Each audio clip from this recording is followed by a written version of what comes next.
სხდომათა დარბაზში 12 ცარიელი სკამი მალე შეივსება. გახარიას 12 მეგობარი იმ პარლამენტში შედის, რომელიც 1 წლის წინ არალეგიტიმურად თავად გამოაცხადეს. თბილისში ულიდეროდ დარჩენილებმა წარსულის შეცდომას დანაშაული უწოდეს. აწმყოში ბოიკოტის დასასრული გვამცნეს და სამომავლო მიზნებიც დასახეს. ქვეყნიდან გაქცეული მათი ლიდერი კი ქართულ პოლიტიკაში ადგილის დაბრუნებას კვლავ გერმანიიდან ცდილობს. მივიღეთ გააზრებული და პრინციპული გადაწყვეტილება გამოვიყენოთ ჩვენი მანდატები ქვეყნის მასშტაბით ადგილობრივ მუნიციპალიტეტებში ასევე პარლამენტში, რათა დავიბრუნოთ პოლიტიკური სივრცე და ვიბრძოლოთ საზოგადოებრივი აზრისთვის. პარლამენტის და საკრებულოების ტრიბუნის არ გამოყენება განსაკუთრებით ამ რთულ პერიოდში არა მხოლოდ შეცდომა, არამედ დანაშაულია ქვეყნისა და ხალხის წინაშე. საქართველოს პარლამენტში საქართველოს მოქალაქეების ხმა და განსხვავებული აზრი უნდა ისმოდეს. დროა ტყუილს სიმართლით, ზიზღისა და სიძულვილის ენას გონიერი, მშვიდი, ზომიერი და თანმიმდევრული ნაბიჯებით უპასუხოთ. გახარიას გუნდს გადაწყვეტილება ოპოზიციამ ისევ ღალატად შეუფასა. ისინი, ვინც მანდატებზე უარი თავად თქვეს და საარჩევნო სიებიც ჩახსნეს, პარლამენტში შესვლის აზრს ვერც ახლა ხედავენ. მათ შორისაა გახარიას პარტიის საარჩევნო მოკავშირე ლელოც. ნაციონალური მოძრაობისთვის კი გახარია ოპოზიცია არც არასდროს ყოფილა.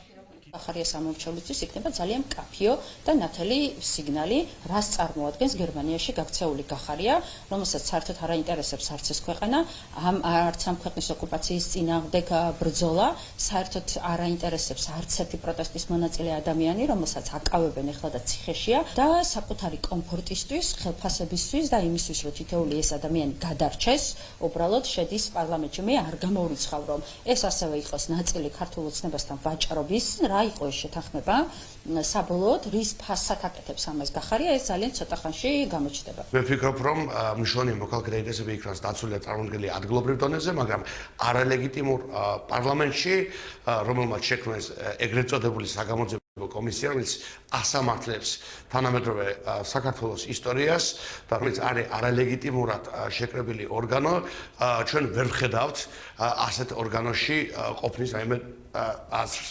მმართველ გუნდში დარწმუნებული არიან, რომ გიორგი გახარია ამ გადაწყვეტილებას დამოუკიდებლად ვერ მიიღებდა. პარლამენტის თავმჯდომარის თქმით, ეს იმ გარე დავალების ნაწილია, რომელიც არჩევნებში მონაწილეობით დაიწყო და ახლა ბოიკოტის შეწყვეტით გრძელდება.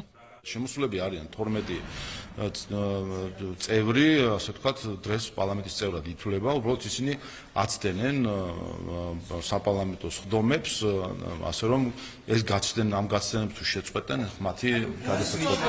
საქართველოს პარლამენტს ამით არც არაფერი მოემატება და არც არაფერი მომაკლდება მათი ყოფნით ან არ ყოფნით. თუმცა საინტერესო იქნება, ვფიქრობ, მათი აქ ყოფნა იმ მხრივ, რომ ჩვენ პირდაპირ შეგვიძლია მოვისმინოთ უცხოეთიდან მითითებული მესიჯები. არც ამ ეტაპზე გვაქვს ჩვენ იმის იმედი, რომ რეალურ საკანონმდებლო საქმიანობაში ვინმე ჩაერთვება, თუმცა ისინი ალბათ უკვე აქ ახლოდან საპარლამენტო მანდატის ფარგლებში პარლამენტში გააჟღერებენ იმ სურვილებს და მიზნებს, რაც გარე ძალებს უცხოეთიდან აქვთ ჩვენი ქვეყანასთან მიმართებით. ერთადერთი სწორი გადაწყვეტილება მათი მხრიდან იქნებოდა შემოსვლა პარლამენტში.